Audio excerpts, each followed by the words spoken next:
السلام علیکم ورحمۃ اللہ وبرکاتہ۔ تو نافرمان بن کر زندگی گزارنا کوئی نئی بات نہیں ہے۔ یہ ناچنا گانا صرف تم نہیں کر رہے ہو، تم سے پہلے بھی بہت لوگ کرتے تھے۔ فیمس صرف تم نہیں ہو، تم سے پہلے بھی بہت لوگ فیمس تھے۔ دولتیں، عزتیں، شہرتیں یہ آپ سے پہلے بھی لوگوں کے پاس تھی۔ ہم سے پہلے بھی شیطان نے انسانیت کی ایک بہت بڑی تعداد کو گمراہ کیا تھا۔ ان کو دنیا کی رونقیں دکھائی، لذتیں دکھائی، دولتیں دکھائی اور لے گیا اپنے ساتھ جہنم کی گہرائیوں میں۔ کسی کو حسن کے نشے کروائے، کسی کو دولت کا پجاری بنایا، کسی کو نفس اور ہوس کے حوالے کیا۔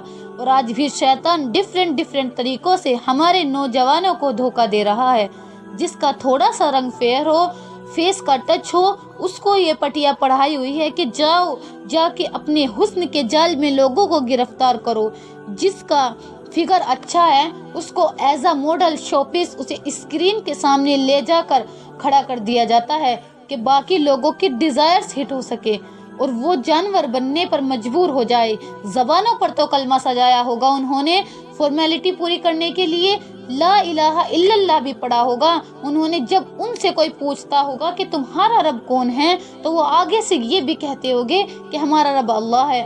اس کے باوجود تمام اعمال جن سے اللہ رب العزت نے بالکل صاف صاف منع کیا ہوا ہے وہ تو کریں گے، لیکن جن کا اللہ رب العزت نے حکم دیا ہے کہ یہ کرو، ایسا کرو، ویسا کرو، یہ مشکل کہیں گے اس کو، اسے یہ اساطیر الاولین والی باتیں کہیں گے، پرانے لوگوں کی باتیں کہیں گے۔